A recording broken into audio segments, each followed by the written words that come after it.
Welcome to our channel 100% knowledge with success. Video देखने से पहले चैनल को सब्सक्राइब कीजिए और बेल आइकॉन दबाइए। नमस्कार दोस्तों, स्वागत है आपका एक बार फिर से बीएससी सेकंड ईयर की केमिस्ट्री क्लासेज में। ऑक्सीकरण और अपचयन वाली यूनिट में आज का जो हमारा टॉपिक है वो है जल का स्थायित्व क्षेत्र, the stability field of water. ठीक है, सिंपल सा टॉपिक है, छोटा सा टॉपिक है, ज़्यादा टाइम नहीं लूँगा। देखो नाम पे गौर करो, जल का स्थायित्व क्षेत्र। ठीक है, जल का स्थायित्व क्षेत्र यानी कि स्थायी होने की हम बात कर रहे हैं। ठीक है, देखो आपको यहाँ पे कुछ ग्राफ टाइप में दिख रहा होगा, अभी मैंने पूरा नहीं बनाया। ठीक है, मैंने पहले इसलिए बना लिया क्योंकि जल्दबाजी में मेरी लाइन सीधी नहीं जाती फिर आप कहते सर टेढ़ी लाइन बना दी, ये इधर जा रही है ये उधर जा रही है, इसलिए मैंने पहले ही बना के रख लिया। ठीक है, तो मैंने यहाँ पे क्या किया, यहाँ पे मैंने पीएच जानते हो ना, पीएच और अपचयन विभव के बीच में क्या करा है, ग्राफ खींचा है। ठीक है, ये लाइनें आपको अभी समझ में आ जाएगी, टेंशन मत लीजिए। मैंने क्या किया, पीएच और अपचयन विभव के बीच में ग्राफ खींचा। ठीक है, देखो एक बात और, क्या, जब जलीय माध्यम में हमने क्या किया, वाटर ले लिया, एक्वस मीडियम ले लिया, और एक्वस मीडियम में क्या कर रहे हैं, माध्यम में विभिन्न रेडॉक्स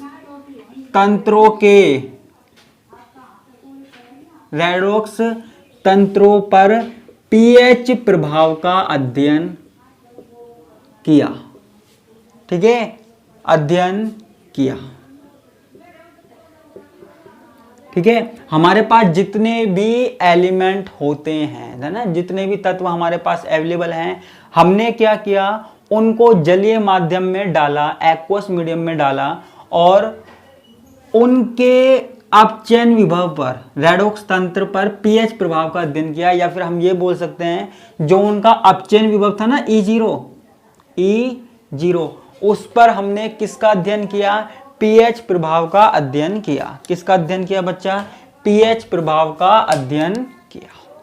ठीक है, अब देखो जब हमने पीएच प्रभाव का अध्ययन किया और पीएच को मानक अपचयन विभव के साथ क्या किया, ग्राफ बनाया, रेखांकित किया। हमने दोनों को क्या किया, रेखांकित किया।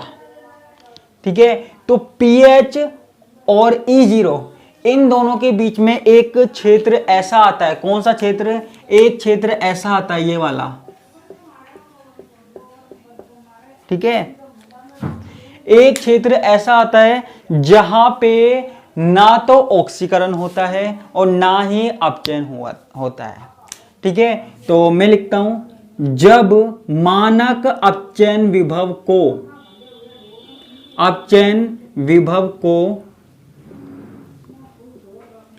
पीएच के साथ रेखांकित करते हैं, पीएच तो पता ही होगा सबको, ऐसे भी डफर नहीं हो, रेखांकित करते हैं, तो एक क्षेत्र ऐसा प्राप्त होता है, एक क्षेत्र ऐसा प्राप्त होता है। कैसा प्राप्त होता है, ठीक है, कैसा, यहां वाला, जैसे रेड दिख रहा है ना, ये ऐसा एक क्षेत्र ऐसा प्राप्त होता है जहां जल का ना तो ऑक्सीकरण होता है, न तो ऑक्सीकरण होता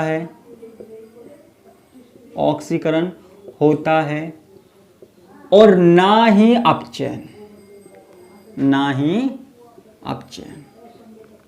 ठीक है बच्चा, ना तो ऑक्सीकरण होता है और ना ही अपचयन होता है। ठीक है, दोनों में से कोई नहीं होता, तो ऐसे क्षेत्र को हम क्या कहते हैं, जल का स्थायित्व क्षेत्र कहते हैं।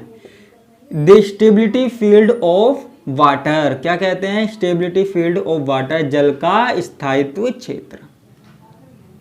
ये क्या हो रहा है आज यार, मार्कर भी पता नहीं क्या स्थायी हो गया, यहाँ पे मार्कर भी यहाँ स्थायी हो गया। ओहो, एकदम से इंक कैसे खत्म हो सकती है, कोई बात नहीं, हमारे पास दूसरा मार्कर है। क्या हो रहा है ये बोर्ड? अच्छा, गीला हो रहा है थोड़ा सा बोर्ड, कोई बात नहीं। यहाँ पे भी क्या है, पानी आ गया थोड़ा सा, पता नहीं कैसे आ गया, मुझे नहीं पता। इसलिए यहाँ पे भी ये क्या हो गया, स्थायी हो गया। मार्कर की कोई गलती नहीं है। क्या यार, हम जल पढ़ा रहे हैं, इसका मतलब ये है इस पे पानी पता नहीं कैसे आ गया। हमने यहाँ पे लिखा जल, वाटर लिखा, यहाँ पे पानी आ गया, पानी की बूंदें पड़ी। आपको दिख नहीं रही लेकिन मुझे दिख रही है। कोई बात नहीं, पता नहीं कैसे आ गया, किसने डाल दिया। मार्कर में कोई दिक्कत नहीं है, ठीक है। तो ऐसा क्षेत्र जहां पे ना तो ऑक्सीकरण होता है ना ही अपचयन होता है, ना तो ऑक्सीडेशन होता है ना ही रिडक्शन होता है, वो क्षेत्र हमारे पास क्या कहलाता है, जल का स्थायित्व क्षेत्र कहलाता है। ये हमारे पास क्या है, स्थायित्व क्षेत्र कहलाता है, ठीक है। ये क्या कहलाता है, स्थायित्व क्षेत्र हमारे पास कहलाता है, ठीक है। अब देखो, यहां पे ऑक्सीकरण और अपचयन दोनों के प्रति स्थायी रहता है, कुछ भी नहीं हो सकता यहां पे, ठीक है। अब ये जो क्षेत्र है ना, वो कहां से कहां होता है, ये हमारे पास 4 से 9 के बीच में होता है। जब pH 4 से 9 हो ना, तो वो होता है यहाँ पे, ठीक है। pH 4 से 9 के बीच में होता है, ठीक है। जो अपचयन विभव है ना, उसको हम तिरछी रेखाओं के द्वारा दिखा रहे हैं। जो pH है, हम उनको सीधी रेखाओं के द्वारा दिखा रहे हैं, ठीक है। तो pH कितना होना चाहिए, 4 से 9 के बीच में होता है, ठीक है बच्चा। और इसके अलावा देखो, हमारे पास और हम ग्राफ बना देते हैं।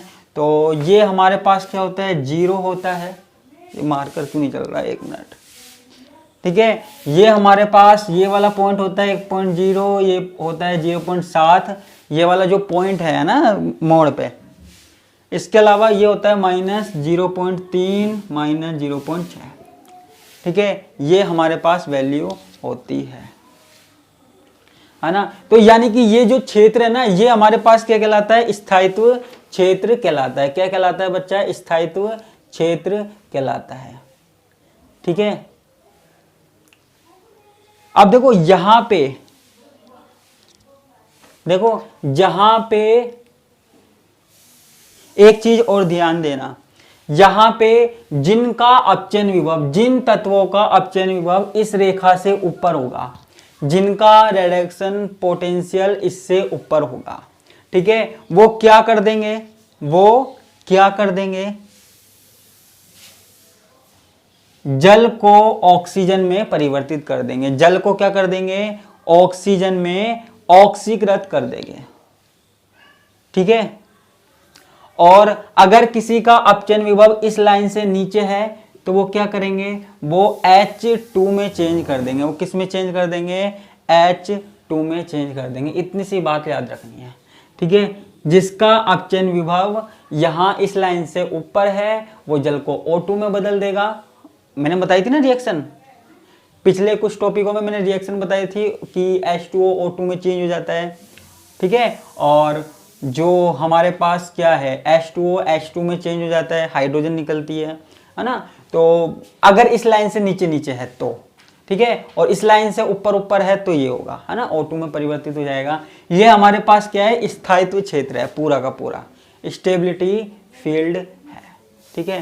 तो ये हमारे पास कुछ 1.2 होता है। ये देखो, ये यहाँ पे हमारे पास लगभग 0.8 होता है। कितना होता है, 0.8 के करीब होता है, ठीक है। तो ये एरिया हमारे पास, देखो ज्यादा इसमें कुछ याद रखने की बात नहीं है, बस ये डायग्राम याद रखना और थोड़ी बहुत थ्योरी याद रखना, ठीक है। इतनी सी बात आपको याद रखनी है ना, और कुछ याद नहीं रखनी, ठीक है। बस इतना सा आप काम कर लेना, इतनी सी याद रख लेना, ठीक है। इतनी सी बात आप याद रख लेना कि जलीय माध्यम में ऐसा कोई क्षेत्र होता है जहां पे किसी भी तत्व का न तो ऑक्सीकरण होता है ना ही अपचयन होता है, न तो रिडक्शन होता है ना ही ऑक्सीडेशन होता है, कुछ भी नहीं होता। ऐसा क्षेत्र, ऐसा फील्ड, ऐसा एरिया हमारे पास क्या कहलाता है, जल का स्थायित्व क्षेत्र कहलाता है, स्टेबिलिटी फील्ड ऑफ वाटर। क्या कहलाता है, स्टेबिलिटी फील्ड ऑफ वाटर। ये बात आपको याद रखनी है ना। तो इसमें कोई ज़्यादा बड़ी बात है नहीं हमारे पास, ठीक है। इतनी सी बात आपको सिंपल सी याद रखनी है, ठीक है, कई बार एग्जाम में ये शॉर्ट में पूछा जाता है क्वेश्चन, है ना, तो दिक्कत वाली बात नहीं है, शॉर्ट में पूछा जाता है ना। तो बस ये चीज़ याद रखनी है और ये याद रख लेना कि इससे ऊपर अगर कोई होगा तो जल किस में चेंज हो जाएगा, ऑक्सीजन में चेंज हो जाएगा। अगर इस लाइन से ऊपर है और इस लाइन से नीचे है तो जल किस में चेंज हो जाएगा, H2 में चेंज हो जाएगा। इतनी सी बात याद रखनी है ना, ज़्यादा दिमाग पे जोर नहीं देना है, ठीक है। सीधा पढ़ाऊँगा, सिंपल पढ़ाऊँगा, रटा के जाऊँगा, बस इतनी सी बात आपको याद रखनी है और कुछ याद नहीं रखना, ज़्यादा दिमाग पे जोर नहीं देना है। बस जो मैं बता रहा हूँ वो आपको करना है ना, और सब आप मेरे पे छोड़ दो, ठीक है। लोग इस तरह तो क्या डर है, ठीक है। तो आज के लिए इतना ही, क्योंकि इसके बाद एक ऐसा टॉपिक है जिसमें मुझे बहुत ज़्यादा टाइम लग सकता है, बहुत ज़्यादा टाइम खर्च हो सकता है, ठीक है। वो सबसे ज़्यादा ज़रूरी टॉपिक है इस यूनिट का, लगभग हर बार रिपीट होता है, ठीक है। हर बार रिपीट होता है, या तो 10 नंबर के क्वेश्चन में या 5 नंबर के क्वेश्चन में, लेकिन आता है। मुश्किल से कभी कभार होता है कि वो नहीं आता, लेकिन हर बार आता है। ऐसे क्वेश्चन कल मैं पढ़ाऊँगा, वैसे तो ये भी आते हैं शॉर्ट नोट में, लेकिन वो आते हैं, ठीक है। तो आगे की जो क्लास है, कल की क्लास है, बिल्कुल मिस मत कीजिएगा। कहीं कुछ भी दिक्कत नहीं आएगी आपको, कुछ भी प्रॉब्लम नहीं आएगी, ठीक है। इसी के साथ देखो लाइट चली गई, है ना, तो लाइट चली गई। अब हमारी क्लास तो हो नहीं सकती, वैसे भी आगे पढ़ा नहीं सकता, तो इसके लिए मैं आपसे माफ़ी चाहता हूँ, है ना। तो इसी के साथ मैं आपसे विदा लेता हूँ। धन्यवाद, नमस्कार, बाय बाय।